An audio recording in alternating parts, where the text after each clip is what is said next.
All right, we're up live on Porchcast Pottstown on YouTube. Got it. And we're up live on Matt Green at Glocker Real Estate.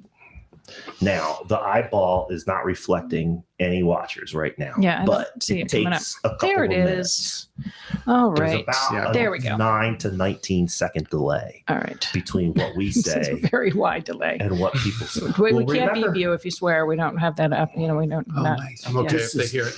Yeah. I mean, really, at the end of the day, we're talking about this is real life, and people talk the way they talk. Vulgarity is part of being vulgar, which is common. Just kind of my MO, right? Yeah. I saw a good article. I'm going to share this onto my people that liberals need to be more vulgar, more common in their speech. shit. It's really, I totally agree with that. Look up that article. It's a very well written article. And the guy is not necessarily talking about using curse words per se. Or just talking about being a little bit more real. Personal. Common. Yeah. In their language. Telling it like it is, as people like to say. Yeah. All right. So we've already got a pretty good number of folks watching here. Yeah, so and I we're am going jumping to, we often will do this. We'll just start talking and we don't introduce anybody. So welcome to Porchcast Pottstown. I am Amy Wolf. This is Matt Green, who you can't see. Well, I can see your, there we go. All right. They can see me now. All right. And we are here with some of the folks from Pottstown Beacon of Hope, Tom Niarchos and Mark Borse. Tom Hey, guys. is the executive director. Yep. Sure. And Mark is the vice president of the board of directors. Yep. All Pretty right. good. Got it. My work here is done. Nice.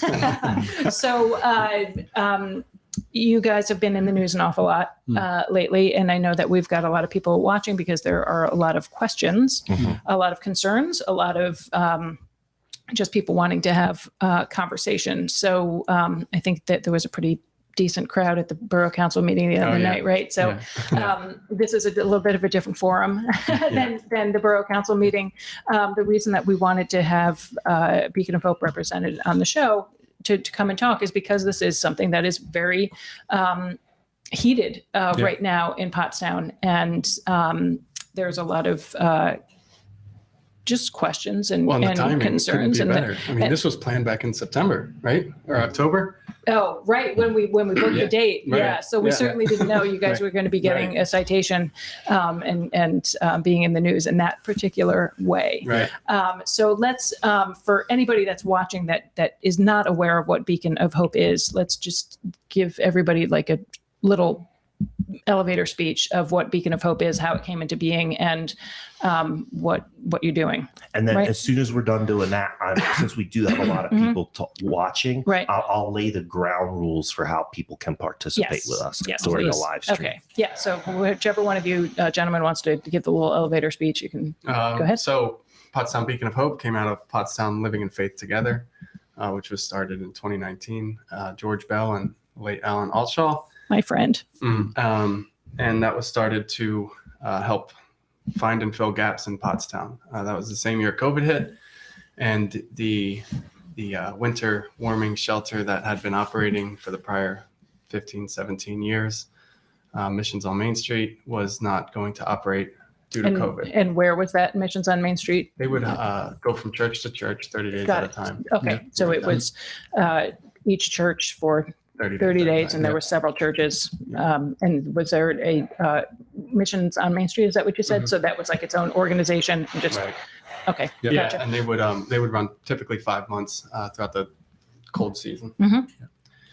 So Pottstown Lift decided to see what it could do, see what we could do about offering the same safe space indoors at night during those cold months. And I believe it was the night before the first snowstorm that Borough Council gave a unanimous approval, and it was an approval against the executive order of no congregation that we all had on us because of COVID. So because of COVID, there was this. There can't be any congregating. Right. We can't have churches are shut down, and the shelters were shut down. Right. Everything was shut. So you were seeking a temporary exemption.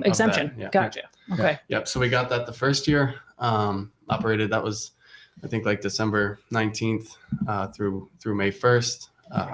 That summer we had a fundraiser and asked for the same approval for the following year, and got that. Right, through because Borough Council. things didn't look like they were Right, going to be slowing right. down We didn't anytime think anything soon was for gonna change, yeah. COVID restrictions. For the Gotcha. stay orders. Yep. Mhm. So got the approval for that. This past year, we were donated a building on Charlotte Street by Paul Desch, and we were attempting to use that as a year-round 24-hour facility to help our unhoused friends here in Pottstown, and that fell through. We had some PR things, and we changed our name to Pottstown Beacon of Internal, Hope. we'll call it an internal reorganization. Right, Yeah. Gotcha. Yep. Okay. And changed our name to Pottstown Beacon of Hope. We still strive to help the unhoused here in Pottstown and make the community of Pottstown better for everyone who lives here in the community. Yeah. Excellent recap, Tom. Thank you. Thanks. Anything you want to add I've to said that, it once or Mark? twice. Right. Yeah. And we can get into this, but just to say that we do have approval for a piece of property, and our goal is to build a long-term shelter, permanent shelter on that spot. We have approval to do that. And so what we're doing right now is to help folks who are living in Pottstown outside to have a warming center, to be inside during the winter months, as has been done for the last 2 winters. And then prior to that had been done by Mission on Main Street for 15 years or so, or however long. Right. So I think that's important for people to know that for 15 years, Missions on Main Street was doing what you guys are doing, Right but now. Yep. in different moved. in moving Yeah. locations, Yes. right? And it was I don't know where the was churches month to were month. that they were Yep. they were operating. So that was already happening Yeah. in various locations in Pottstown. Right. But you were, because of the So pandemic, we, it yeah. grew out of that. Right. And some of the differences, well, I don't want to speak on the differences. What we try to do and strive to do is be extremely transparent, collaborative, and to coordinate with not only the other service providers here, but also the police, Borough Council, the neighbors, everyone who has a say, which is everyone who lives here in Pottstown. Right. Right. So, Okay. so let me do 2 things, because some of the things that you're saying, I want to ask some questions for clarification. The other thing too is I want to let people know, because we do have a lot of people watching. If you would like to participate in the show, if you have a chat question or a chat comment, please use the chat function on both YouTube and Facebook. At YouTube, we're Porchcast Pottstown. Facebook, Matt Green at Glocker Real Estate. Put your questions and comments up into the chat as we're talking. If you want to interact with somebody else in the chat, have at it. We are not going to be yelling, screaming, or being abusive with people. I will also shut down trolling ASAP. It's not going to be tolerated on this show. We're trying to have an open and honest discussion so that we Constructive can and productive. and Right. share ideas for how to face these challenges. Right. Prior to the show, we had a good conversation with these 2 gentlemen, and I am very happy with their candor. So we're going to keep it civil. So, but if you want to participate in a meaningful way, the chat function is open. And we will try our very best to make sure as that we many as capture we any questions that come in through the chat. So As no many as we promises, can. but we'll try to get them. The other thing too is by chatting with us or chatting with other people in the chat box, it does help more people see the show. Yeah, it helps our So if algorithm. you are committed to getting this episode out or this word out, regardless of where you fall on the issue, the best thing to do is engage with the show. Mhm. Right. Hit the like Hit the button, likes, hit the hearts, hit the angry face, Right, anything. whatever. anything. We'll take Just it. We'll keep take it civil. we'll take all of it. Yes. All right. So that All being said, I want to clarify this because I keep hearing some people say, well, the homeless shelter is going to be built in Stowe. Okay. Oh, yeah. Stowe is West Pottsgrove. Right. If the homeless shelter was being in West Pottsgrove, it would be West Pottsgrove Township commissioners Sure. that would be in the news right now. Correct. Right. Right. Because it's being built in the borough of Pottstown. Is why That's- we had to go to Pottstown Zoning Board. Sure. Okay. Right. Yeah. So And- we're and- all on the same right, page that yes. the shelter is being built It's in the borough of Pottstown. Right. So the Right. western and the northern border lines are, or border West Pottsgrove. Right. But east and south is Pottstown Borough, Right. and the entire property itself Right. So, sits within so this Pottstown property Borough. is like about as far It's the west in last. Pottstown. It is It's the the last- last one it's in the on the Pottstown. edge. The last right? one It's on the the frontier. Right. It's right. the frontier. Yeah. Got the frontier. Right. And you've already received the zoning variance, or is that still in? No, we did. That Okay. was, I think that was September 25th. We Got it. waited out the appeal period. Got it. So We've now hired you can land move forward. developing engineers, Now yeah. it's just down to money, right? Money and approval and permits and things like And that. permits. Right. Right. So, Because but, unfortunately, it is just a vacant lot, so we need oh, sure. everything. Yeah. You probably have to do like, land studies and all Yeah. of that stuff. So, all right. Yeah. So that's a challenge to be met Yeah. down the road. Right. But to the point of this being helping a community, the Pottstown community, address the issue that some of its people are living outside.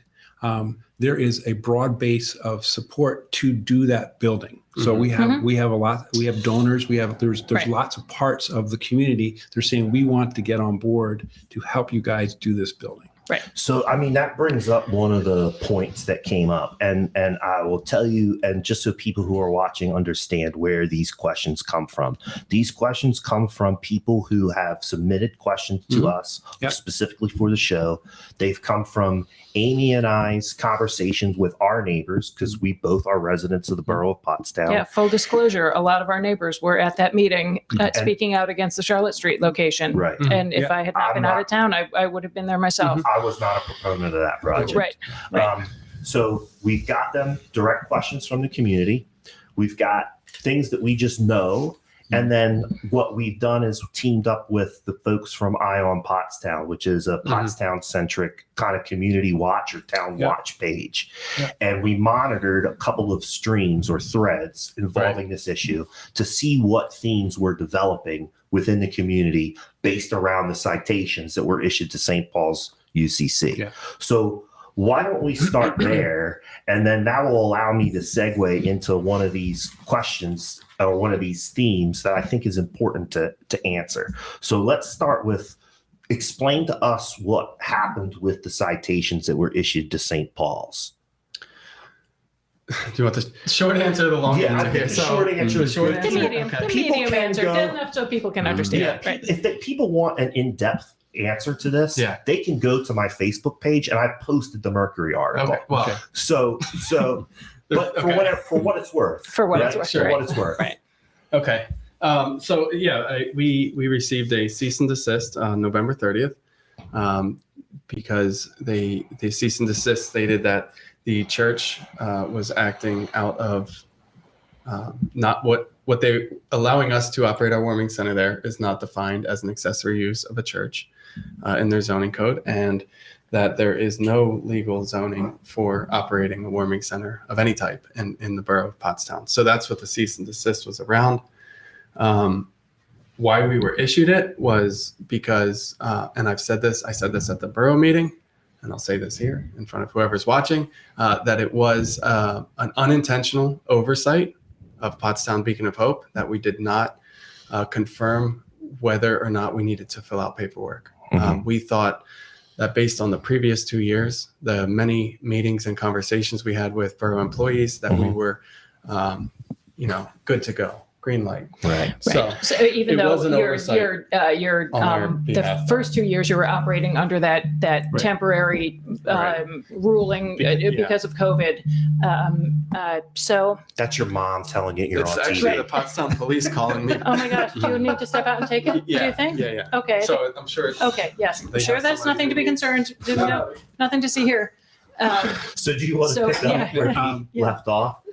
He knows the details of the sequence of events, but so the cease and desist order was based on that statement that it was not an allowed use under the zoning code Right. for the church. Which is legit. I mean, if it's not allowed, it's not allowed, right? It's a zoning. So I think that's been appealed. And Right. so that's an open question of whether the zoning code actually does, in fact, not allow for a church to say this is part of our mission, and what we're doing, it falls within the mission of our church, and it is an allowed use. Right. So when ministries, what was it? Ministries on Main When Yeah, right. Ministries on Main was operating, did each of those churches have a, No. okay, So there wasn't sort of approval for those churches to do that we would have relied on. And you can chime in and explain this, but because it was for only 30 days, and then it changed to another church for 30 days, the process of going through the zoning Cease and issue, desist. the cease and desist process takes longer than 30 days. Mhm. And so it wasn't that there was approval. It's just that people, There was no benefit to the borough for doing it. so they just didn't they didn't choose to likelihood enforce of something success. because it was only 30 days at a time. Right. It wasn't, They but- used they used a term that we should really be bringing into this situation. I think from the borough's standpoint, from the zoning office standpoint, from licensing inspection, in the past the borough used discretion, and instead of issuing citations, they had conversations and used a little bit of discretion and judgment to continue the use of the shelter. Like, and I'm glad that you said what you said before. Mhm. And again, this goes to your candor, which I appreciate, is the fact that you made a mistake. It was an oversight on your part. You're willing to accept your mistake, Sure, right? sure, yeah. You can move forward from that. I think on the opposite side But of I that, do want to say that oversight that oversight was not from a place of arrogance. That oversight was from a place of information we had up to the point. And then that includes, like I said, many meetings and conversations with borough employees. right. And so here's where I think, like we said before the show, and we're going to get into this more, is there are shortcomings on all Oh, sides of this issue. And I think from my standpoint, the borough, rather than issuing a citation to churches, the optics of that are horrendous. it's such If bad we PR. wanna- yes, correct. We're trying to revitalize Pottstown's image. Issuing a citation to a church does nothing to help us revitalize our image. So I think that the borough's failure was, how come somebody from L&I couldn't pick up the phone or call you guys or send you an email and say, hey, listen, no, before the issuance of the citation. No, they did. We had a and meeting. say, They did. come on down. They did. We did. Right. They did. And they said, this is your pathway forward. We're not going to, they explicitly said, we're not going to issue a cease and desist. Do this. That was a Wednesday in the beginning of November. We did that on Friday. Mhm. This came out of that's what I mean. We were not expecting this. No one was expecting this. Right. And then even when Okay, so that's a really interesting piece of information it to is. have. yeah. Yeah. So, So- there were conversations. So this happened. We now realize that it's an oversight. Right. What do we What do we need to What's do? the pathway forward? Okay, let's do it. And we did that. And so you were in the process of doing it, or it was happening, and then the citation came anyway. Yes. Correct. Okay. That's I agree Which- with you which- guys that I that's, mean, as a citizen of the borough of Pottstown, that's a problem for me. And Yeah. that's why, even, and then, so I know we're not here in this yet, but since we're here, Yeah. so that was November 30th.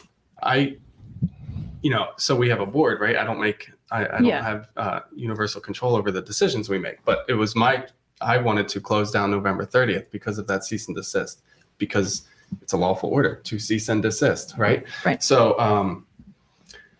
in that, I called people from the borough and was told, this is a formality.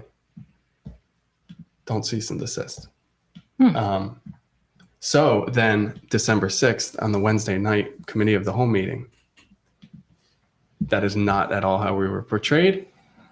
And then we had 2 days filled with 16 or so hours of meetings. Sure. Yeah. I'm conversations, sure it was a arguments, mad debates. scramble because the bottom line is now we're getting to be like, Right. We're getting publicly. Well, and yeah. also it's cold out and you've Right, got right, people that need a place to go. Right. Yeah. Right. So you're trying to do Yeah. the right thing. You're Yeah. trying to not break the law Yeah. and you're trying to help people. Right. Right, because we have such ambitious, and we have made successes in our long-term goals. Right. We don't want to jeopardize that in any way. Right. For Yeah. immediate So, gain. and I would also just say in the background, I mean, in addition to practically, we have people who need to be inside. Our goal is, we believe that the running of a shelter actually is in the interest of Pottstown. We believe that it helps everybody. Right. And while we are on the way to that, having people inside during the cold winter months is actually a benefit to the borough as opposed to not having them inside. And so we believe that the things that we're trying to do are actually things that are good for the borough and that we can probably agree on for why they're good for the borough. So we're not trying to go against anything or sort of go against what we think is good for everybody. We honestly believe, we're committed to the belief that what we're attempting to do, what we're doing tonight, what's open tonight is actually in the benefit of everybody in the borough. All right. So that being said, then let's start really chilling into the issues then, because like I said, if we're going to be honest, if we're going to have an open dialogue, everybody sitting at this table, everybody wants to be charitable and to do charitable works. But if we're going to be honest with ourselves, there are some unintended consequences of our charity.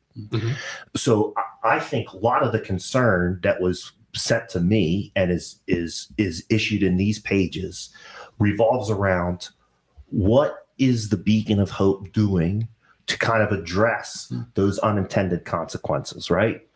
So, and I'm just going to start here because we've already covered some of these issues. So we're getting to the third thing on the list, which is a huge problem in Pottstown. Currently, we have the homeless encampments. A lot of people are aware of those. I've been down there. What are we going to do with all of that trash and waste?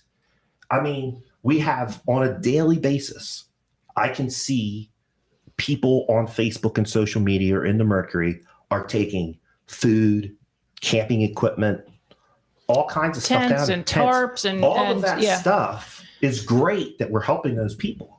But there's no regular trash pickup. There is now. Is there? Oh, tell us about that. So there's where we're going to. What are we doing? What is the Beacon of Hope doing? What are your partners doing to address that trash issue? Because not only is it a trash issue, it's a health issue. It's an environmental issue. Right. When it ends up in the river because we have to drink that water eventually. So all of us.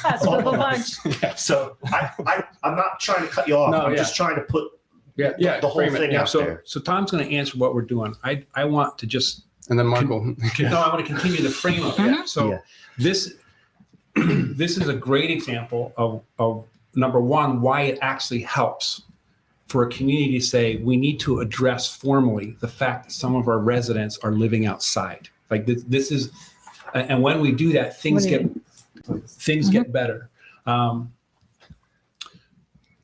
At today's trash day at my house.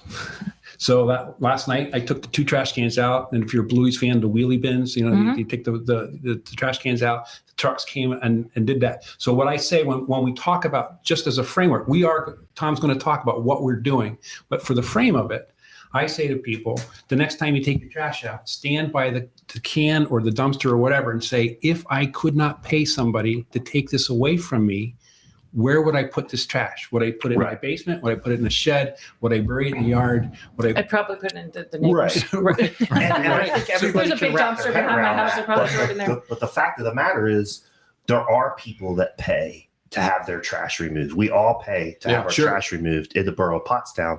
Now we have this additional burden from people who can't pay. So that's again. So the unintentional consequence. So let's just start with the statement that we can agree on, which is that there's trash because there's not trash removal. So then the question is, what do we do about trash removal? That's an important thing to say, though, because in some people's eyes, they see trash and they say, those people, look, they can't even take care of their space, or they just leave trash everywhere. And then I'm upset at the person who's there, when really that person has no way of cleaning up their space. And so, and I do absolutely. So I know we all agree on that point. But not everybody does. And so I just want to say it's helpful to start the frame by saying it is helpful to think about it in those terms. So then we get to so if they can't pay to have trash removal, what do we do about that? Right. So and we've worked closely with Mike, the director of Parks and Recreation, to clean up sites at the parks, right? And the one, he's reached out like, hey, can you help us do this? We get 25 volunteers, and we go out there and do it on a Saturday. But at the encampment, or at the larger encampment that I'm sure you're referring to, by the college, next to the college. Yeah. So we went out there twice in the summer. We had churches donate funds to bring dumpsters out, bring volunteers, buy trash bags, gloves, all that type of stuff. And we filled 2 25-yard dumpsters in less than 3.5 hours. Wow. That wasn't, and part of that was because of the amount of volunteers we had. The other part of that was because for the 2 weeks prior, myself, Mark, and other people were handing out trash bags to the people who live there, saying, bag up your trash, put it here, we'll be here We'll Saturday. take it away. Right. Yeah. Right. So that we needed a system in place where they can, this is what you can do. You're going to, instead of putting your trash out on the curb, you're going to put it here in the corner of the woods. And then we're going to come and then pick it we're gonna up. Come get it. Right. So we Okay. did- And that contains it, because it's Yeah. always my concern if there's all this loose trash sure. that we have a lot of flooding in Pottstown, and that the river's going to come up and then it's going to float away. Yeah. Right. For so, sure. Yeah. Okay. So, So- when I went last time, I walked down by there because I walked down College Drive a lot. I did see all those bags. Yeah. And it didn't even occur to me that somebody had to give the people living there the bags. Right. And those Right. bags, I mean, Right. 55 And so gallon people will contractor ask bags us- Holds a aren't lot. cheap. Yeah, I know. No. I know. I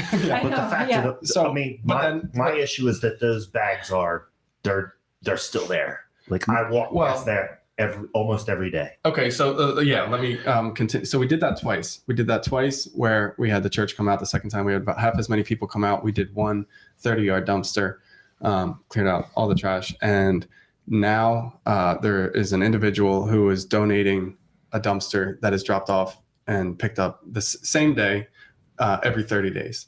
So you're right. There is going to be trash there for 29 days, Right. every single month, right? And that's not good enough. Right. But It's a start. yeah, it's a start, and we want to. But So here's, and go ahead. if and when people have a safe place to go that's not outside, the trash issue is much less of a burden. There will be people who are still litter bugs. There will be people who still are outside for one reason or another, right? If they're not, if their behavior isn't cooperative to the program or whatever that is. So there will still be trash, but it won't be this insurmountable burden Right. that we Yeah. just We look do at. have a, now. Yeah. Right. We do have a And- question on this topic Yeah, go ahead. from Darlene asking, are the residents that live in the encampment, are they contributing? Yes. So, That's what I mean. so- So Okay. they do it all now. Okay. right. So We do now, nothing. the last time, and it was what, 2 weeks ago, maybe? 3 maybe, yeah. Yeah. So the last time the dumpster came, everybody knew in the camp, the dumpster's coming on this day.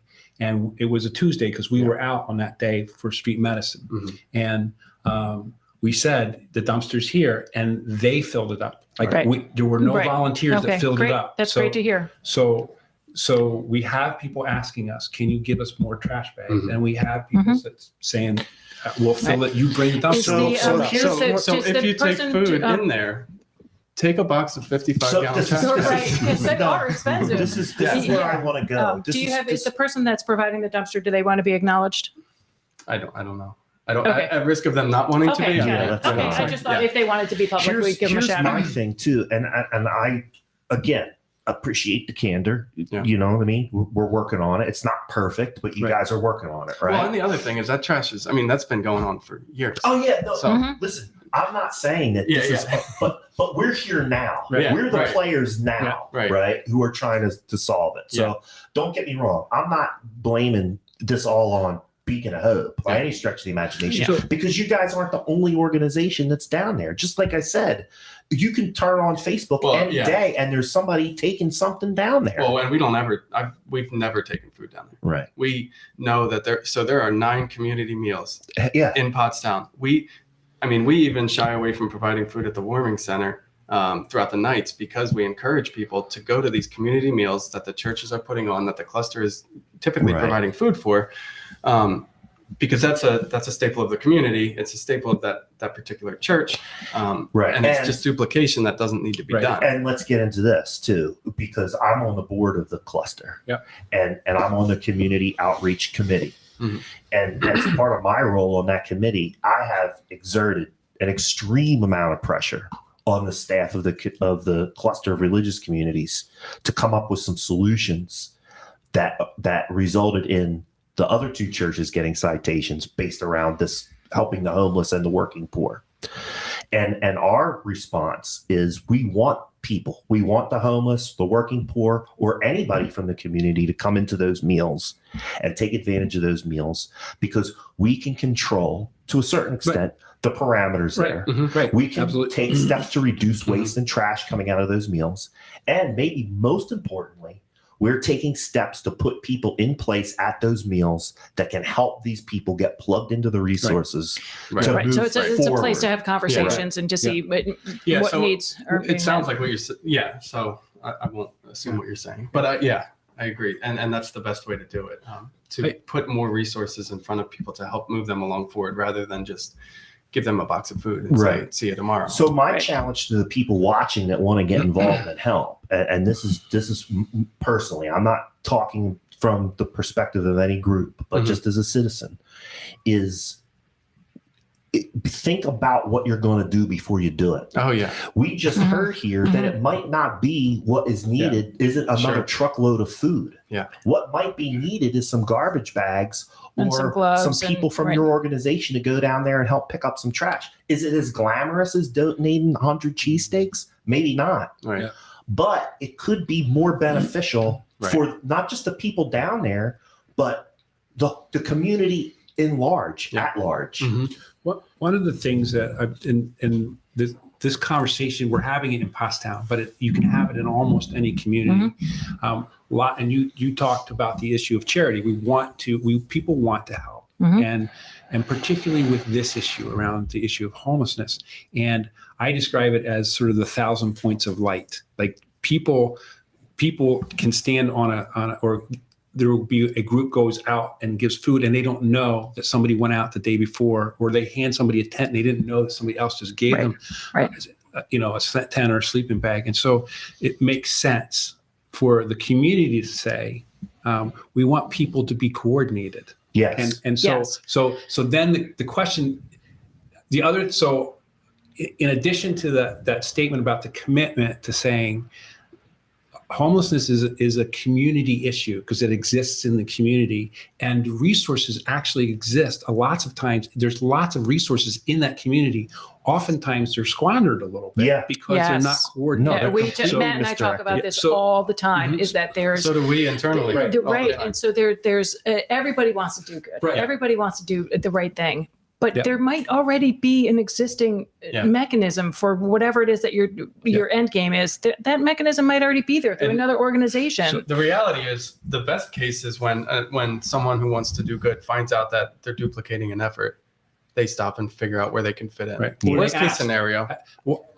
How can I help? When can I help? Right. The worst case scenario, and is a reality, not just in our community, but in every community, is that some people find out and still continue To do what they're doing. because and that's for a whole different other Right. causes. But But I think what we need to do as a community then is, as those people are being identified, because then they truly become a nuisance. They truly become a nuisance. And we need a mechanism to handle those people that are persisting in doing things that truly aren't helpful. I think that is one of the ways, again, They might be helpful in some ways, but they have a whole lot of unintended consequences. Right. Right. Yeah. We have to try to minimize those as much Yes. as possible. Yeah. And again, I don't have a solution for this, and Right. maybe somebody else out there does, but it seems to me that we need to create more awareness and more effort around collaboration. so yeah, and And I will say this one more thing, just so we know where some of these organizations are running afoul of the powers that be, so to speak, is that directly prior to the pandemic, there was a study that was completed by the Urban Land Institute. A lot of the major power players in the borough of Pottstown committed hundreds of thousands of dollars to complete that report to help guide the revitalization of Pottstown. One of the recommendations from the ULI, which is an international group of experts, was that Pottstown nonprofits and Pottstown area nonprofits need to coordinate their effort. So when you look at the amount of money that was spent and the effort that went into obtain that study and that report, that's now being used as a guideline by the powers that be. Yeah, that was one of their major findings. And when they see that these things aren't happening, there's going to be a reaction to that. And I think I'm not contributing I'm not contributing all to that. Yeah. But certainly one of the reasons why we're experiencing this governmental pressure and this governmental police action is because they're trying to correct the course of what they see going outside of the plan. No, that's we agree to that. Yeah, 100%. Yeah. And there are nonprofits in Pottstown whose goal is to manage services and nonprofits. Right. So that's not us, but they are out there. And TCN, let's talk about it. TCN is one of the organizations that's been kind of selected to be a center point of this organization for nonprofit activity. Yeah, and there is they do put out a trifold, but again, it's not only how do you, but who's going to enforce when a nonprofit or even just an individual acts out of line. It might out of line, right? It might just be it's like when you have a class full of kids, right? Some of that enforcement is just the perception that there's going to be some consequences. Yeah. Or when your dad came home from work and gave you a certain look, you knew you were in trouble. You better straighten up. Yeah. So, but I think, again, in order to make that happen, and I'm on your side with this, but I'm just expressing my opinion on it, in order to make that happen, that kind of enforcement of presence, the mere presence that something could happen to you. We have to have a community standard. We have to have an expectation, which I don't think we have now. No, and that shouldn't look like the police saying you can't serve food here. You need a permit. It should look. In my opinion, it should be several meetings, and those meetings shouldn't be private, and those meetings should be talk to that person. This is why we're going to ask you to stop serving food at this place on this day, and in the way that you're doing it. Because it's already happening over here. Here's something that I thought about. And I think that would be beneficial. Comments here. Hold on one second. Ahead. Here's something that I thought about was maybe it is, hey, if you want to serve food at this time in this place, outdoors, away from what has been established as the acceptable practice of the community meals, maybe we do charge people a fee.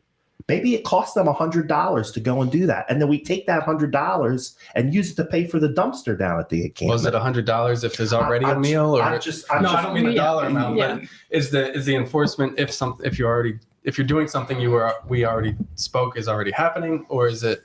Well, I don't know. I'm just saying, there's so many nuances. But if we can sit here and say and agree that the community meal program as it stands now is the one that's being developed in order to feed people indoors under certain parameters in order to develop a sense of community and to get people the help that they need. Yeah. If you want to do something outside of that system or that organization that we as a community has determined to be the right way. But here, do you need to get a permit? And it's $100. It's $100. And just shy of that, I think, and this is what you were talking about, the public conversation should be, are you that committed to food?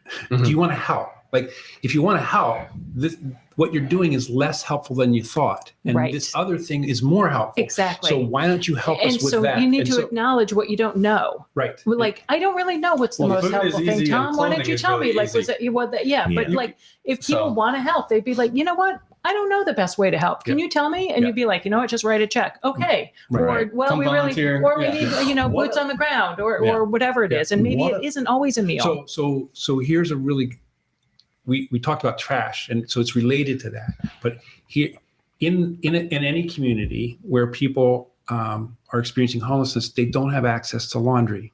So when you go into the encampment, you will see there's different kinds of trash, and there's a lot of trash that's clothing trash, because I can get donated clothing, but I can't launder the clothing that I have.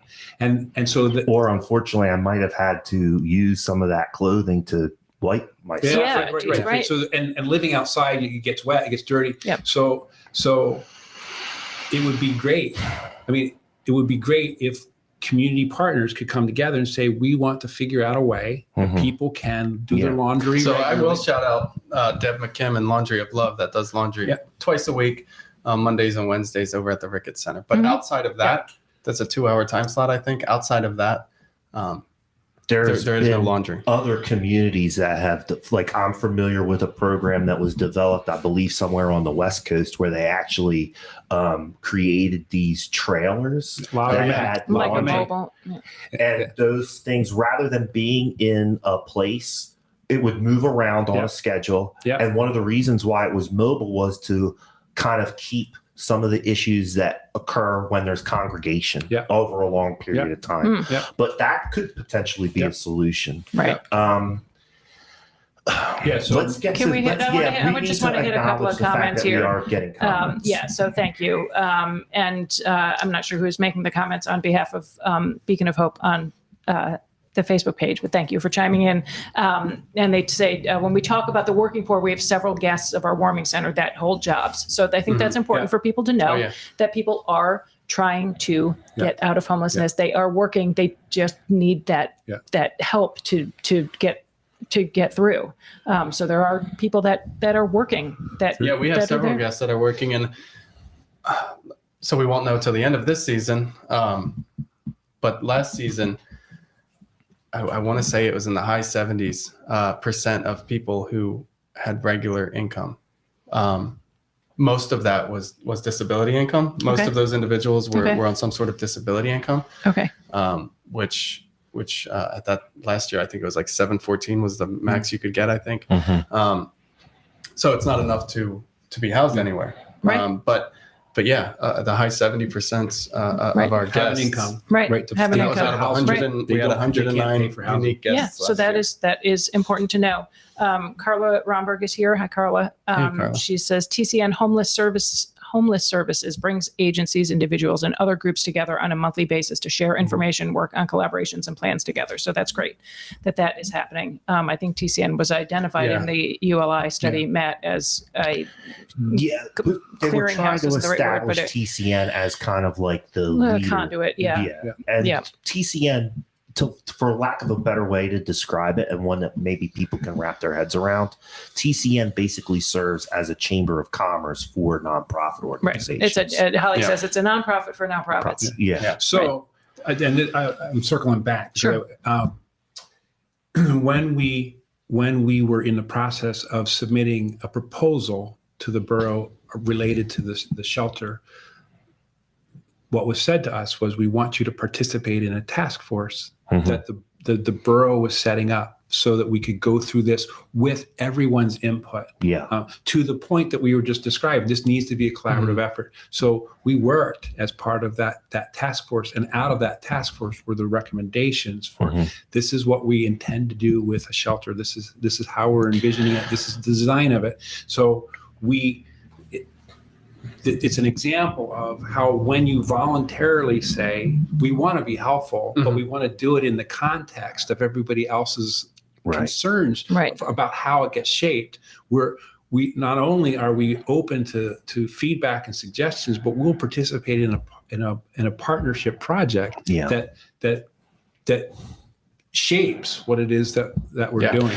That's open to the quote unquote stakeholders or the people that are there. Right. So which is everybody. It's we want everybody to. What did you say the other day? It's Pottstown Beacon of Hope. It's not Tom's Beacon of Hope. Tom might have a Beacon of Hope. But I think so. I think that if we maybe those activities that you just talked about, as far as having this framework and this meeting and this collaboration, maybe we need to be more vocal about what is going on, because I think a lot of the concern that I see in these papers is the fact that people don't know what's going on. So maybe it's been a breakdown, not just of the community in not knowing, or in the organizations involved not telling, but we do have a newspaper in town. Maybe instead of just saying the church has been cited again, maybe we need an article about, hey, what's going on to fix this problem. That's something that I'd be interested in reading in the Mercury. But to that point, that's great, and we've been wanting to, like, we want that to happen. We absolutely want that to happen, and want that to happen as often and with as many with as many citizens of Pottstown as we can. But when we were going to open at St. Paul's in October, well, we were open November 1st. In October, the first or second week, myself and our board secretary, Kathy, printed out flyers and walked around and flyered every house within 2-block radius of St. Paul's, UCC. We held 2 different town hall dates. The dates were on the flyers. If you have any questions, any concerns, please come out. If you can't make it to either, here's my phone number, right? Out of both of those meetings, we had one person show up. And you saw on Monday night's meeting, there was more than one neighbor there. So getting people, and we also did the same thing for Franklin Elementary, because we're right across from Franklin Elementary, right? So we did the same thing for the teachers and the staff. Okay. We offered a town hall. And this was through meetings with Stephen Rodriguez. He allowed us to do this and sent out the emails inviting people to town halls for the teachers and the staff, and then a second one for parents of if your child goes here, right? Mm-hmm. Both of those got canceled because neither one had a single sign up. So this idea that we have, people weren't that concerned after all. So this idea and this willingness that we have is not a common thread that I found. Throughout the whole community. But so how do we make it a common thread? So I don't know. Yeah. But obviously we're here now We got a whole lot of people watching. We've got a record probably live the record, audience for the show. Yeah. So what I'm saying is, and I'm throwing out some challenges and some gauntlets. I know that there's people within the sound of my voice that have the power to write an article for the Mercury. Mm-hmm. Evan Brandt's a regular watcher of the show. Pottstown Reports, the email that we collect questions, comments, and concerns. Pottstown Reports. Evan Brandt is part of that organization or that operation or that experiment that we're running. So we have solved problems before from Porchcast Pottstown. That's not a brag. That's a fact. Yeah. We've raised probably at this point tens of thousands of dollars from Porchcast Pottstown for various causes. So my challenge to you, everybody else, people watching, is if you think you have a solution, what better time than now? Yeah. Right.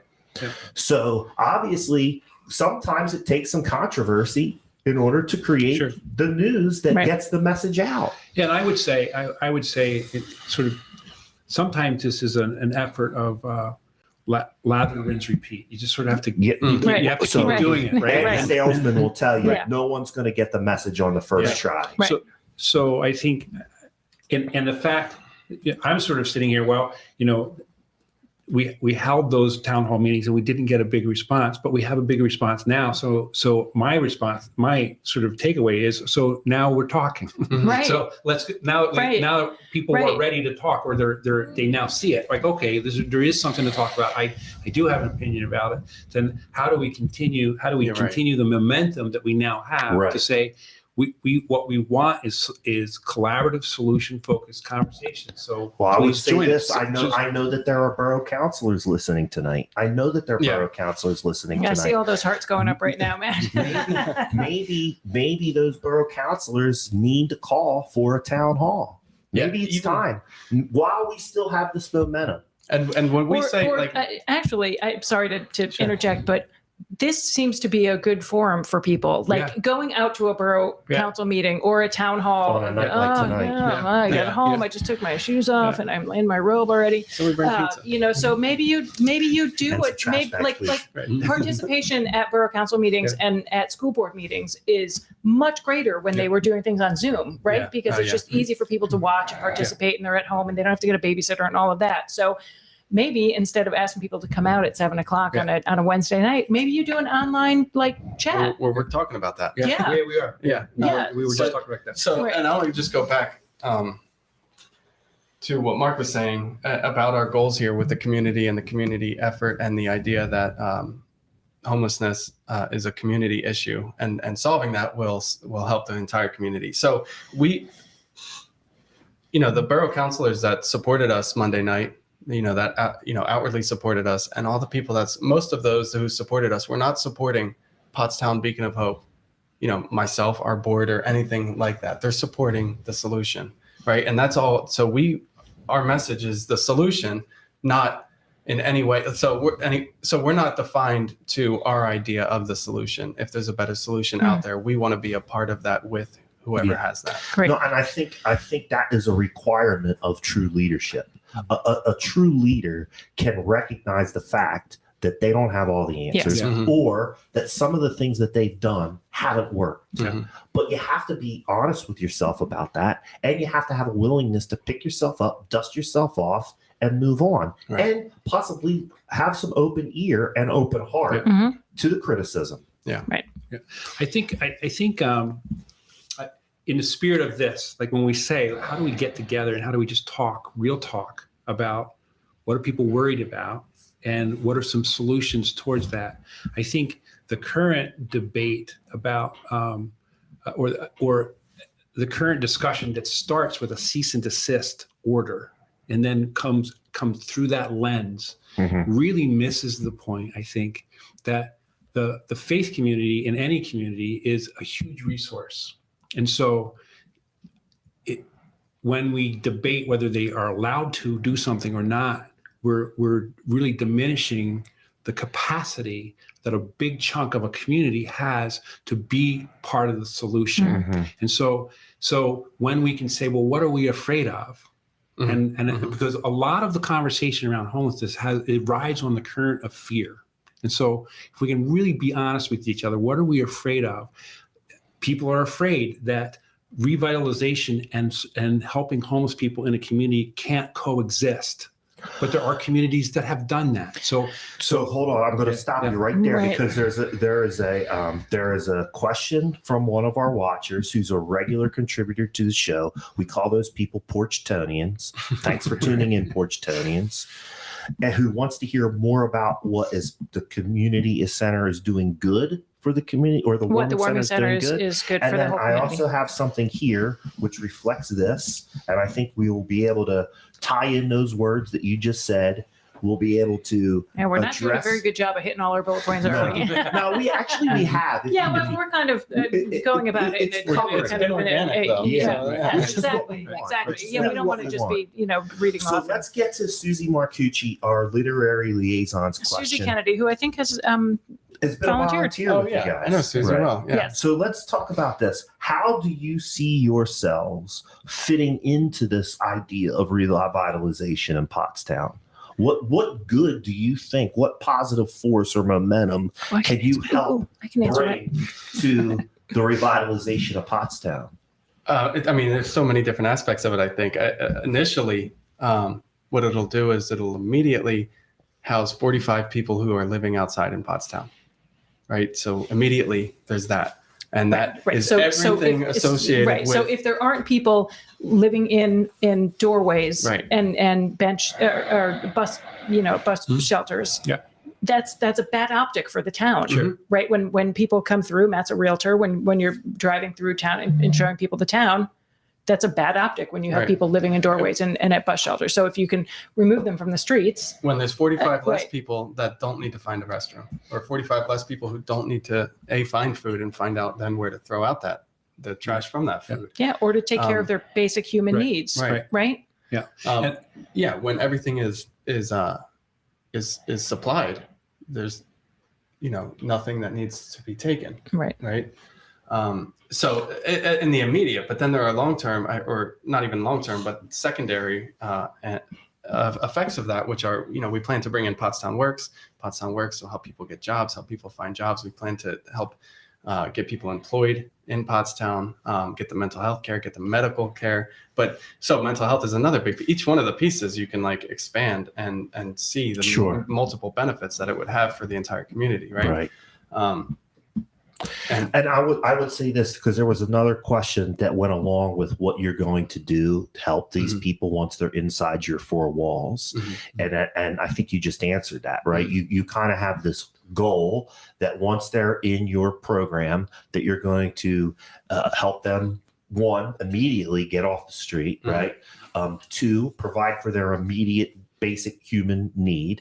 And then three, over the course of time, work with them to make them a contributing force in society. Right. Yeah. So, and one of the benefits of having 20%? 20% of the real estate owned in Pottstown belongs to nonprofit organizations. So one of the I see as a benefit to that is Pottstown Beacon of Hope. We don't have to like reinvent the wheel. We don't have to do anything other than provide a space, manage that space, and give our guests Connect. the best Right. Connect. So Connect our people. building, our conceptual plans are 45 individual sleeping rooms and then 6 flex offices. Those flex offices, we already have agreements with, I think there's 13 organizations within Pottstown that are going to come out and use those flex offices at no cost to us, at no cost to them, because it helps them see their clients in a more efficient way. It helps our clients, our guests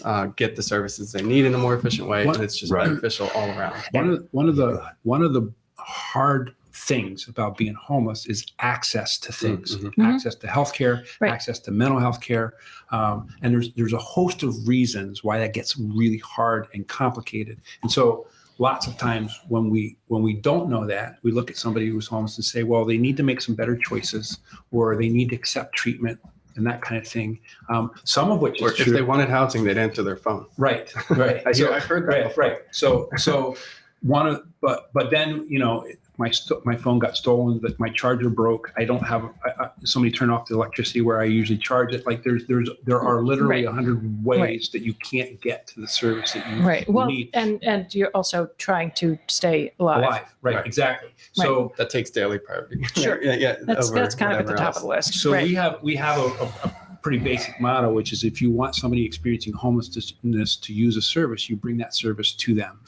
So a space where they are and they can get that service right there, gets them connected in ways that really heighten their chance of the opportunity that is there for them to really successfully move forward.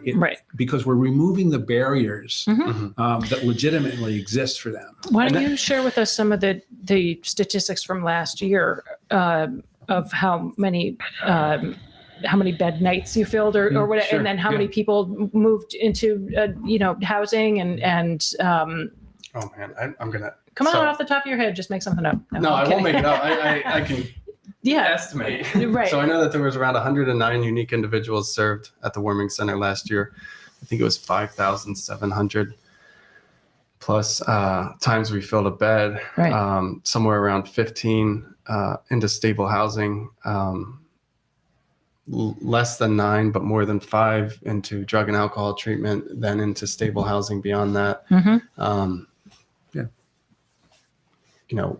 So and there's more, but I would have to again look some of that was in the paper for everybody. So some of those statistics you must have read a statement or something. I wrote the newsletter in the summer. I want to do 2 things there, because there's some people there's a couple of items that I want to address that's going on in the chat. We have some people that are part of some of these organizations that are saying things and asking things because they want to be identified as the place to go. So when you're responding to somebody who's saying, why don't you team up with this or that organization? The person making that post is from that organization. Right.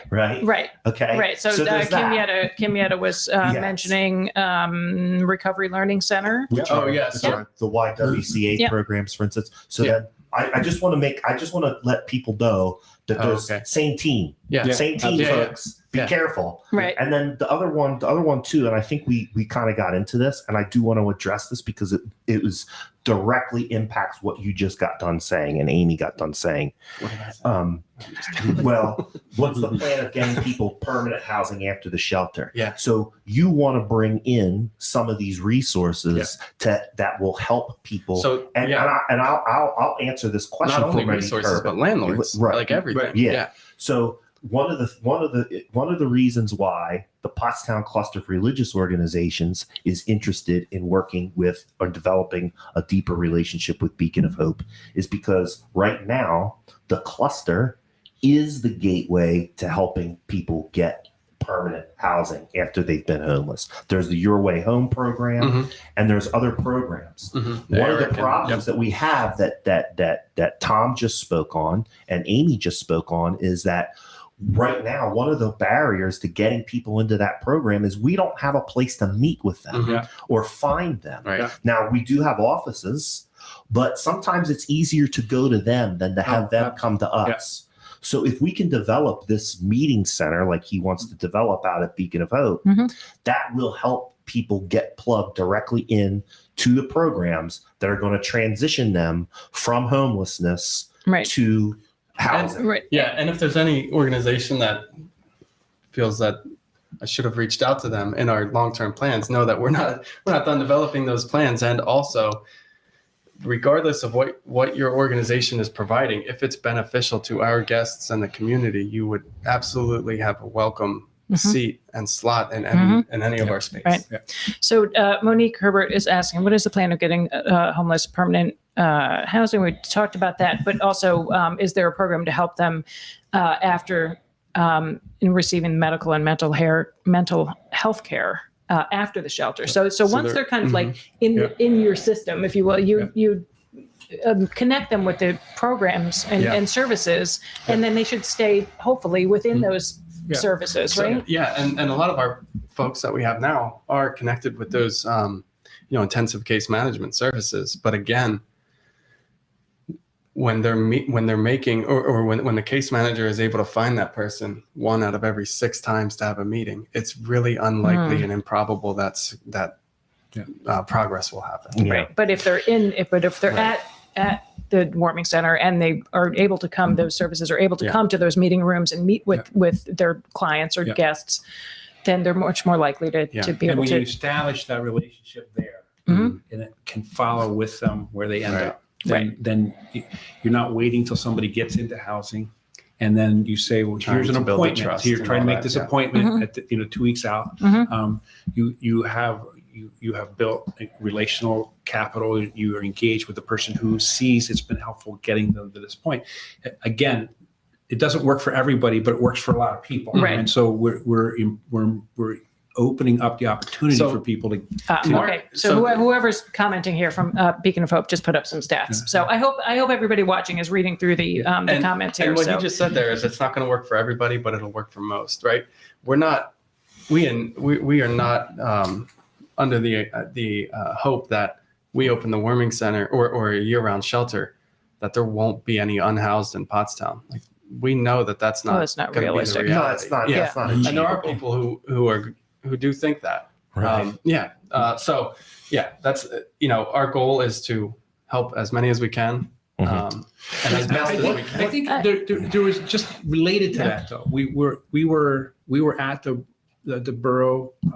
We were in the borough and hall and town hall the borough building, and somebody came up. They said there was this problem with this person, and we can't guarantee that person won't ever have a problem again. But we knew who they were. Oh yeah, and we said, well, let's go talk to them. Like we now are people. Well, they said relationships. This guy's been peeing on my door. Does he come in and this was in the summer. Do you know him? Yeah, we'll go talk to him and tell him to stop peeing on your door. So it's not it's not a perfect solution for everybody, but what we now have is coordinated resources to say who knows this person and who can we call when this thing happens and what can they do that is resource added. But so I think again that goes back to the importance of why we're so strongly encouraging all these people to get involved is to join in the system. Right. Just don't go down to the river by yourself with your van and start dropping off a bunch of stuff because you might not be helpful. Please get plugged in. Contact one of these organizations that's been putting up information in the chat. Contact one of these people and find out how you can plug in a directed and meaningful way. Well, Go ahead. I'm sorry. Sometimes we have to stop because we're giving out a lot of information. And if we don't break it down to elementary level, sometimes there are some people that we're extremely grateful for the people who are willing to hear this. I want to make sure that we definitely get to. Who haven't been willing in the past or haven't heard of or had an opportunity in the past to listen to this. type of conversation. So when Pottstown Beacon of Hope year-round shelter is open, those few who are still outside, those few who are still very mental health unstable or other things, the agencies and the organizations that are available will have much more time and resources to focus on those individuals rather than their resources being spread apart with every case. Right. Yeah. Right. So the question that I wanted to bring up, or the misconception or the perception, is that having a homeless shelter, a warming center, whatever we want to call it, is bringing more homeless people to town. So that is a pretty common perception. And having all of these meals brings people into town. Matt has talked to people, out in the park and on the trail that have come to town because they know that there's meals here. Yes, Right? yes. Right. I have, again, Right. I don't have data. Anecdotal. You have I have anecdotal anecdotal and stories. Right.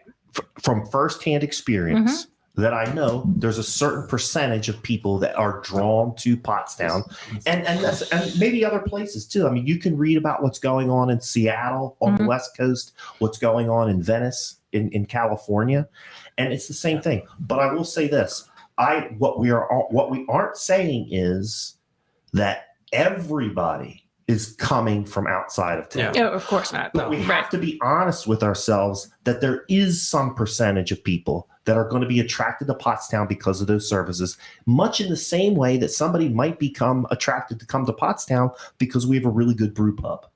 You understand what I'm saying? We have an excellent 4th of July festival. Just putting it out there. I just want to be careful that people clearly understand what my position and some other people's position on that. We're not blaming the entire problem on the Beacon of Hope. Of course not. But again, it is going to be one of these consequences of us providing this charity and these services. So let's just talk about that perception. Yeah. Talk about how we discover with people.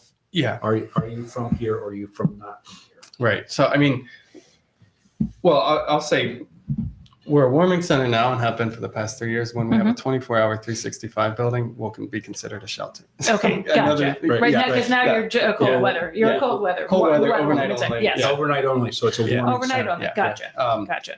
And Pottstown Beacon of Hope has developed over the past few years a way to ensure that we limit that as much as possible. Again, we're not going to be perfect at anything or everything. So, but we ensure everyone that comes in has to show proof of Pottstown residency. So that either has to be a pay stub, a piece of mail, it has to be a printout of their benefits that are linked to a Pottstown address or ID. Now, so for people that don't have any of those things, what happens to those folks that come to the door and they don't have any of those things? Because I'm sure that happens, right? Yeah, that happens. Probably not as regularly as most think, but it does happen. Okay. And so to the point you're making, there is some. Yeah. It's just not the most of it. Right. But we spend time, we talk to those individuals, we try to figure out where they came from, why they left there, and why they're here now. There's been plenty of times that I've driven people to Dauphin County, Harrisburg, wherever personally. There's been many $150 Uber rides we've spent getting people back to, and as well as bus passes. So to return them to their home community, right, is that what you're saying? And that's not me saying, get in my car, I'm forcefully taking you against your will back to where you're from because you're not welcome here. That's me having a conversation, trying to help them come up with solutions on their own to how they can be in their own home network and get the same solutions that they were hoping to get here in Pottstown. Right. Because before we were on camera, Mark was telling us about how it might not necessarily be in their best interest to be outside of their home county. Right. You're outside of your support system. You're outside of the services that you're eligible for. Right. So there's lots of reasons. There's lots of reasons why people want to stay connected to their community, and there's lots of ways that folks experiencing homelessness are more connected to their community than most people realize. But for people who travel around a little bit because they think there will be a better solution somewhere else, right? Oftentimes there's not. That's an idea that they have, but they don't know. And Tom's really described really a process. That's really what we want to go through. It's just person to person. Let's talk through your situation. How did you get here? Like, what happened to you? What's keeping you outside? How did you get to this space? If you're not from here, what did you think was going to happen when you arrived? Right. And let's talk through whether this is really a good, viable solution for you. Yeah, and we have developed strong organizations with shelters and service providers in other counties for that reason. Hope Rescue Mission, and Good Samaritan and Ann's Heart in Chester County, Opportunity House in Berks County, and those organizations are a phone call away. Yeah. And if there's a situation that can't be resolved tonight, and I'm not from here, I do get in. So so if it can't be resolved tonight, we allow individuals to stay for 2 nights. Mm-hmm. We give them 2 nights, and the commitment that we will work with them as much as they want to work with us during the day. And then they also, Mission First, Pottstown Recovery Learning Center, they're a huge help to what we do in the winter with the warming center, because their typical hours are 9 to 4. Being that we're at the school, our hours are 7 p.m. to 7 a.m. So anyway, they open at 7 a.m.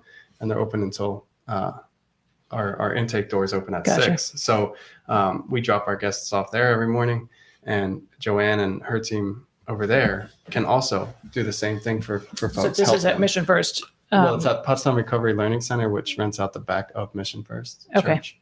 So that answer and that little segment of this conversation we just had just checks off a lot of different boxes. But I do want to clarify, and Deb Penrod is bringing this up. I was going to ask the same Penrod question. is a regular Porchtonian. Here's a fellow Rotarian. And a fellow Rotarian, right.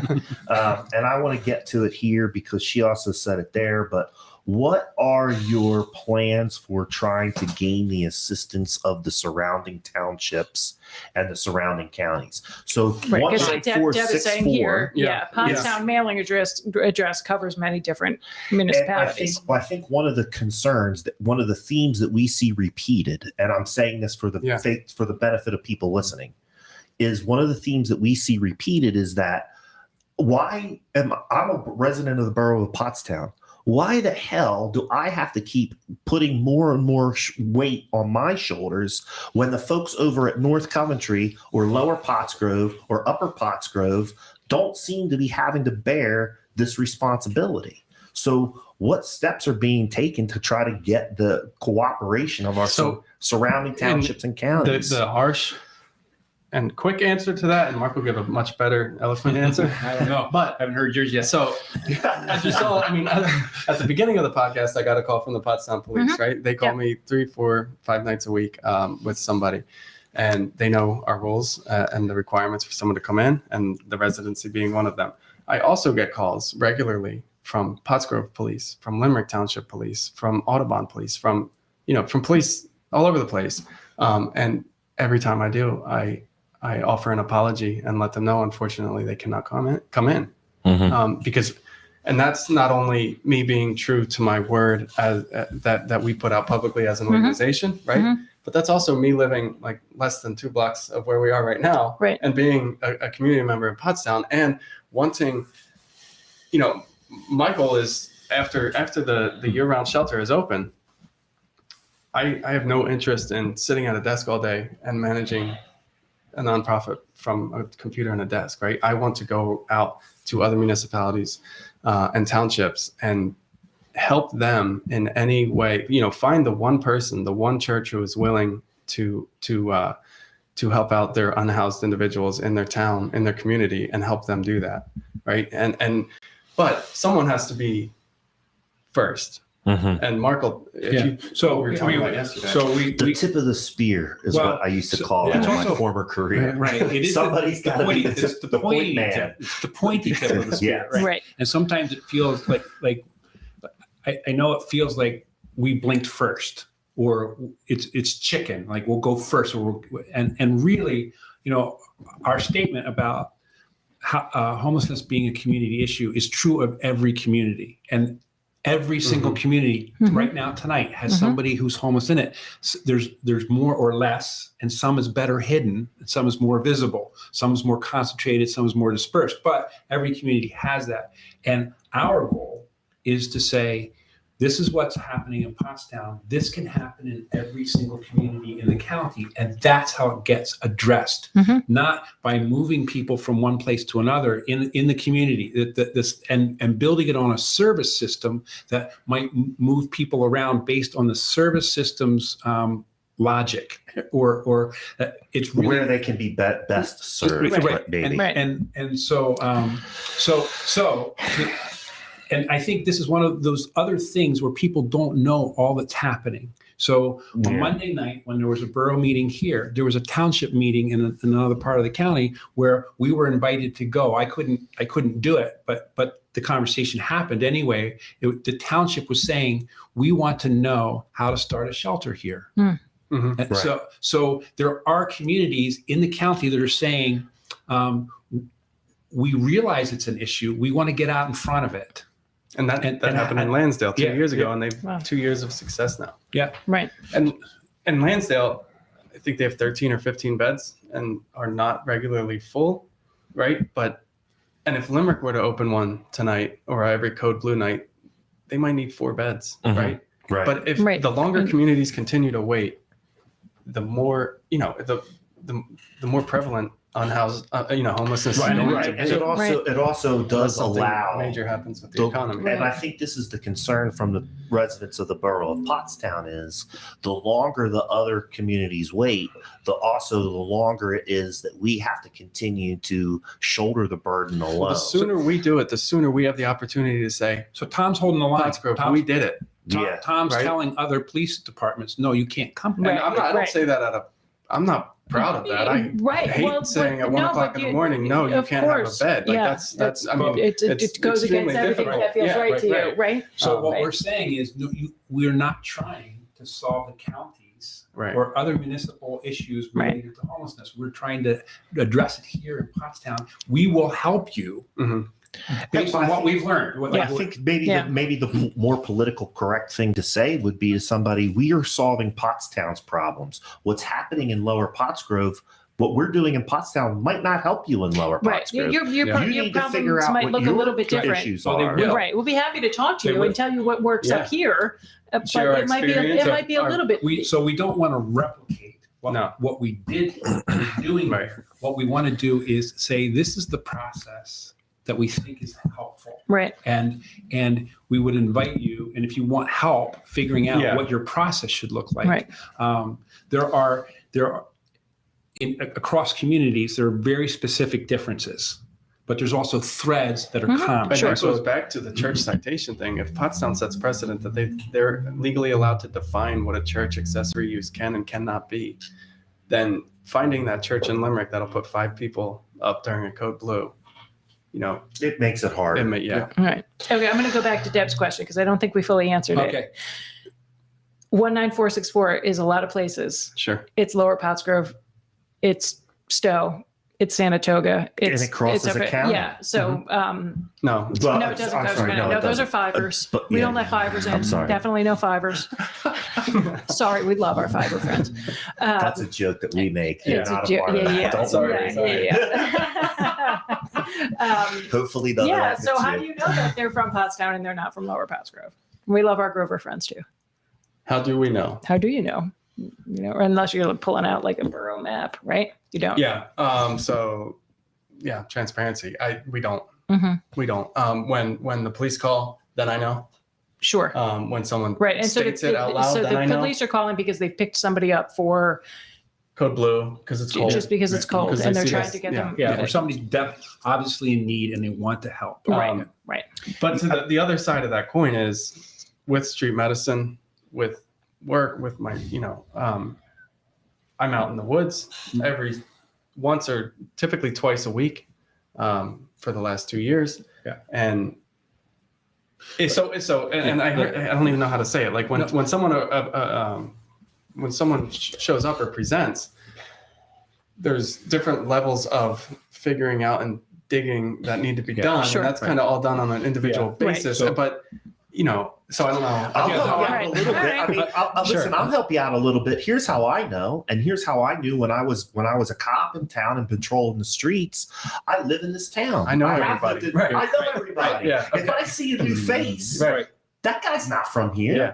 Yeah. Where did he come from? Yeah. Or her? What? I'm So Right. the thing that scares me about that sentiment, though, is like I agree that you probably do, and I think to an extent I do as well. But there are definitely people in our town who say, "Hey, that person's not from here," and I mean they are. I mean, Right, so you remember that picture that was on Facebook of the woman Yes. peeing? Yeah. Yeah. Yeah. And there were so many comments. I knew. So I was the second talking. I saw her, I was laughing like, I know with exactly Mick who about that, and I is. was like, "She's been getting arrested here since '93." No, I remember. I mean, when I she's was from a cop, here. Yeah, when I was a cop, I dealt with that woman. Yeah. multiple times. And it's so sad that it's 2022 and she still She's has still nowhere to doing- piss. Yeah. That's many years. Yeah. That's Well, many years. She right? has deteriorated Yeah, as well. right. She's not the same person. Yeah. So I just want to circle back because I think you alluded to this in your response, but it's not a sort of a clinical sort of check down of boxes. What's your zip code? And let's show me a I piece of know. paper. Well, I mean, it's just important for people to understand that's part of it. But really, there is a discussion with people. Tell me the story. Help me Right. understand. You want to, And we want to be reasonable in all things, Right. like not Mhm. perfect necessarily, but reasonable in all things. And I think both the warming center and the other things that Tom is involved with, that I'm involved with, have us in proximity to the people who are out there. To No, your I point. would say Mhm. I would also back you up here, and I'm going to help you out and maybe take a little bit of burden off of your shoulders as far as your organization.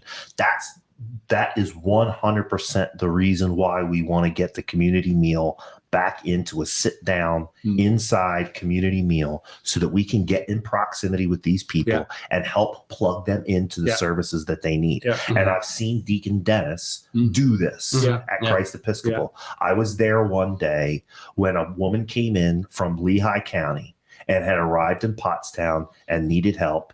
Deacon Dennis sat down with her, Right. listened to her story, and immediately I saw that man on his phone with his contact list going, I can get you plugged in here, and Right. here. Yeah.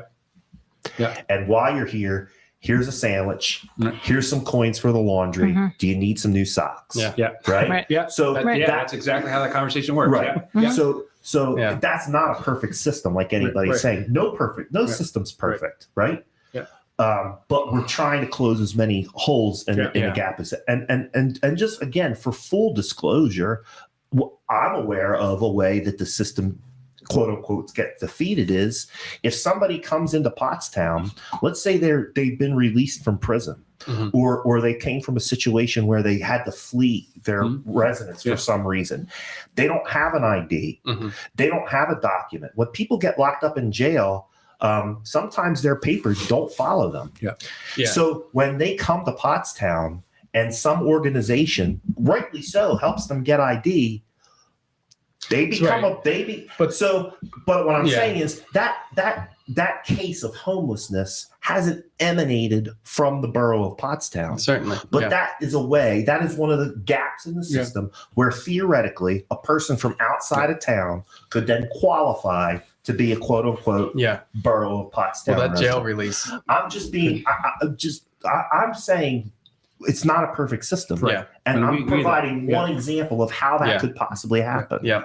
And I mean, we've had women, or, I can think of one woman who grew up in Pottstown and lived in Harrisburg or Pittsburgh. I forget. But so she was fleeing domestic violence and she came back to Pottstown.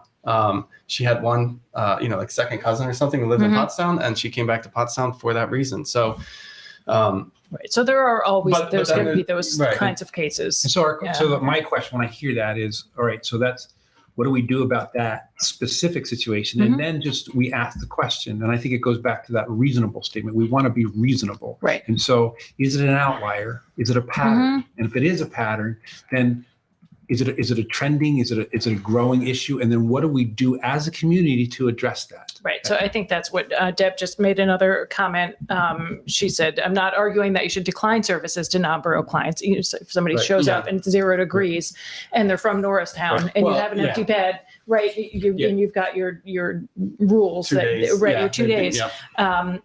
But Well, the other thing is that we could have 10,000 beds, and if you allow everybody, sure, you'd need 10,000 and more. yeah. Exactly. But, There's always going to be a limit to what you can but we do handle. want to make sure that those surrounding municipalities are doing their part to help their own. We see that That's their as own. a huge opportunity Right. of our, of our elected officials and the borough in itself to, stand on that, chest like out and proud that we did this for our community. We urge you and encourage you to do the same for yours. Just like Madeline Dean commented on our Monday night meeting, there is support from the county to municipalities, because the county knows they can't tell municipalities anything about zoning, right? But the county wants boroughs, municipalities, and townships to take care of their own issue. So that was another question that just popped up. And that isn't was because what is coming from the county level. Right. And that right. So, so from the county level, we get support. We get a lot of, so we just get a lot of support and knowledge, and we get a lot of meetings with other services and other agencies that do the same type of work around the county. We also get a good amount of support from Your Way Home. We use the same database that they use to track folks. And last year, when we had several positive COVID guests in early January, we were at St. Al's, and that was broken up into 4 different classrooms. We had nowhere to quarantine people. We had 3 men's rooms and 1 women's room. So we had nowhere to quarantine, and Your Way Home was able to help out and put all of our women in a hotel for the remainder of the season. So for about 4.5 months, we had 15 rooms over at the hotel so that we could have a quarantine room. Just one of the ways that Your Way Home has been supportive. Yeah. The county's helpful with us on a systems level. The biggest benefit is the knowledge sharing, the information sharing. Yeah. So I want to just go back to the, if we were to, as the permanent shelter is open, if we were to look and in conversation, we were to learn 30% of the people who are in there are in the zip code, but they're actually coming from a surrounding space. We'd say that's a trend. Yep. So we need to go back to those communities and say, hey, we have a significant thing happening here. We want to help you address it differently. Right. If we find out that it's 1 out of 45, then we're saying, well, no, that's an outlier. Happened, right. Because so that's what I mean by the issue of reasonableness, is that we want to be attentive to what's happening. Right. And then we want to include everybody in the conversation. Right. And then when something becomes an issue, it has significance. And we say, well, we need to address this in a different way. And I think that sort of self-directed process is what we're committed to. Well, and it's not helpful to have such a cut and dry, No, we can't be so that rigid, you've got your 2-day rule, and you're going to do your best in those 2 days to make sure that person gets back to their community or whatever. But you can't just have like hard and fast. Because overarching all that is the need to build trust with our guests in order for them to trust us for when we offer other services or other opportunities, that they are willing and don't just walk away flipping us off. Right. Yeah. Right. Yeah. Right. I'm sure that happens from time to time though, right?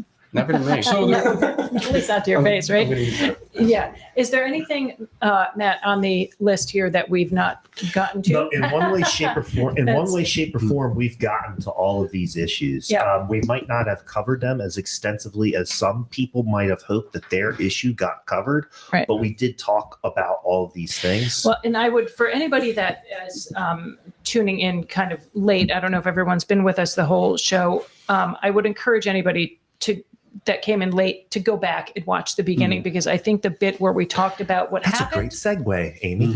Well, I think when we talked about what happened with the borough, there were some very enlightening things that came out, and that was really helpful. And I think should be investigated by citizens of the borough. Yes. Like I think if people hear what Tom and Mark said tonight about their interactions with the borough and about how the citations were issued, if that bothers you, you should reach out to your borough counselor or Right. call the borough manager's office. But the way And- that the citations were issued and how that was handled was not exactly how it was I'm gonna- presented. Correct. So It's a little bit of bullshit. Oh, did we just lose our camera?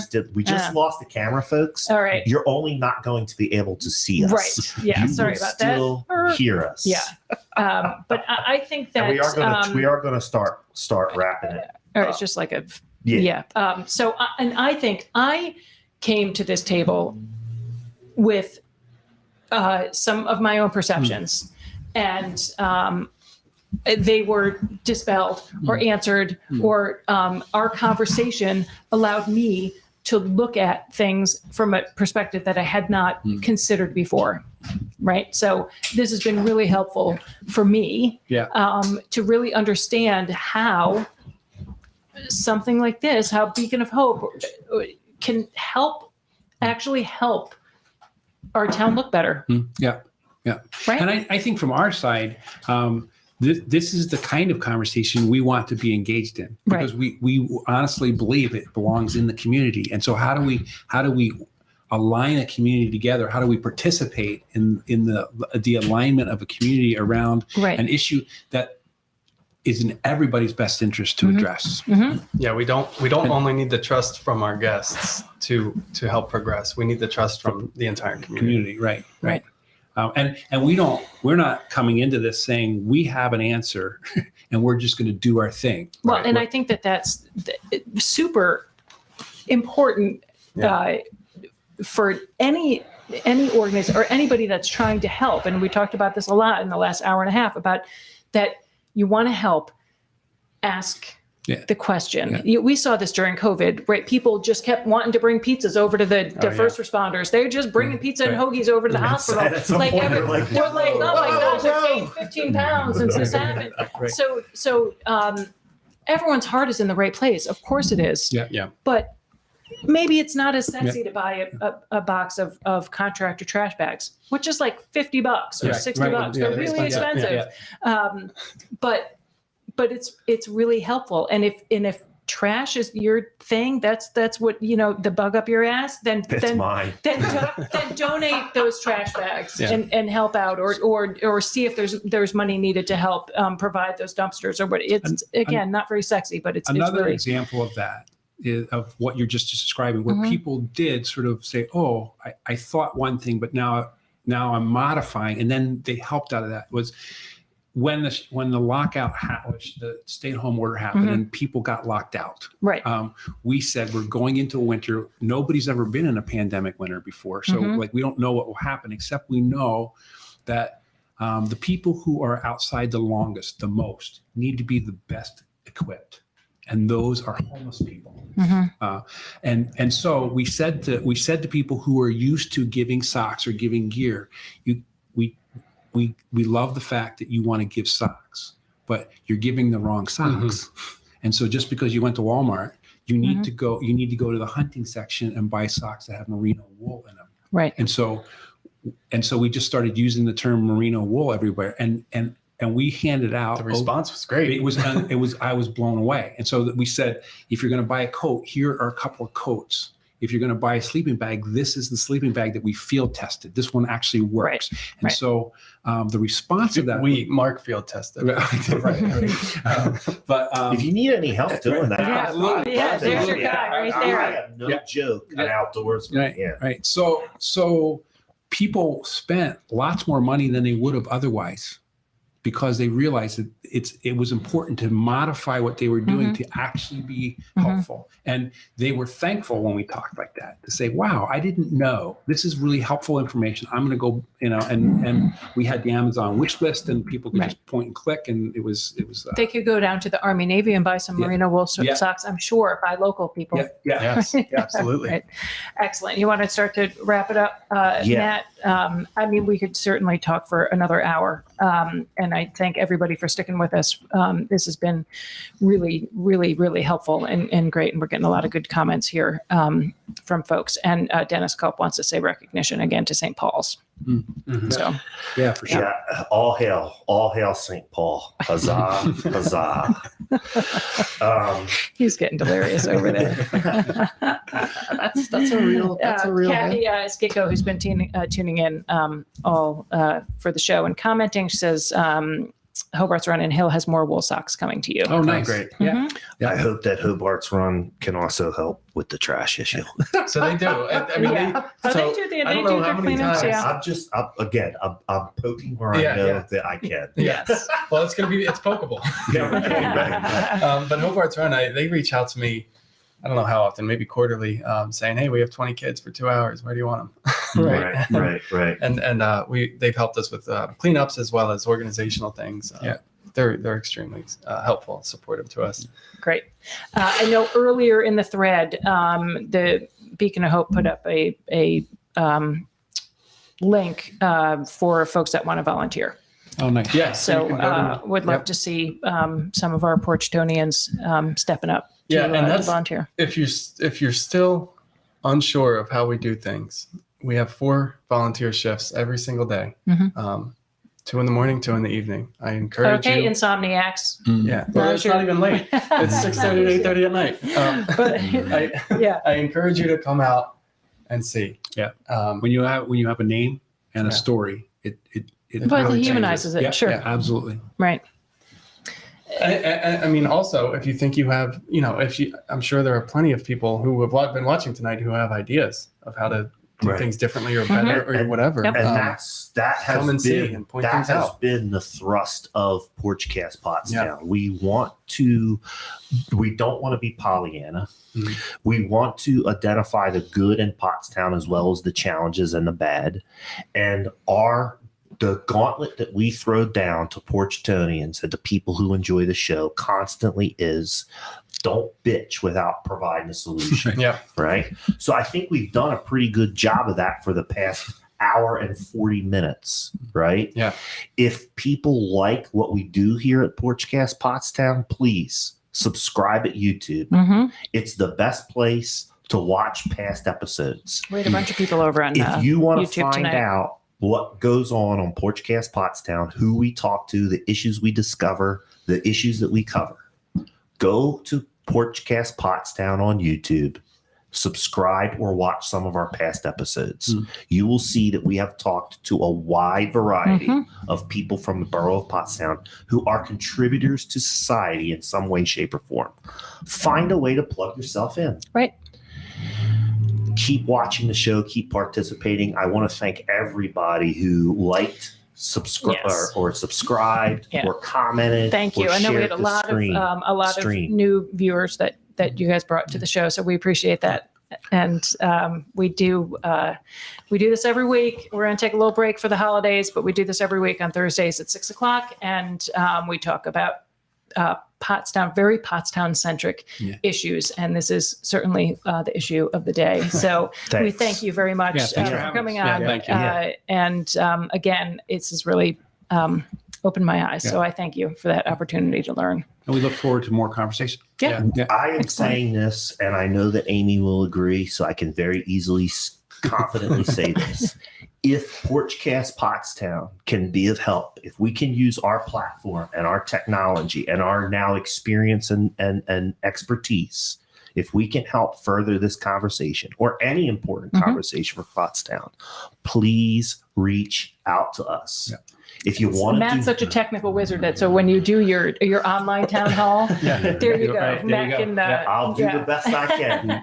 And along those regards, if you do have questions, comments, critique, you want to get your organization on, you have a topic that you want us to explore, contact us at pottstownreports@gmail.com. pottstownreports@gmail.com. We are in collaboration with the folks from Ion Pottstown and Evan Brandt from the Mercury. Please let us know what's going on. Let us know how Porchcast Pottstown can help. We're committed to this. Yes. Excellent.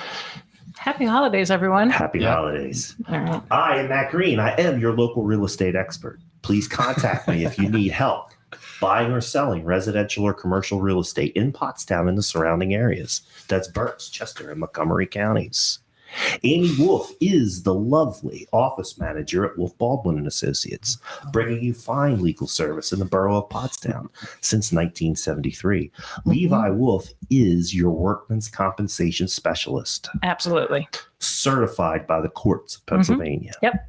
Contact him for your free consultation if you are Absolutely. experiencing a workman's compensation matter. Yes.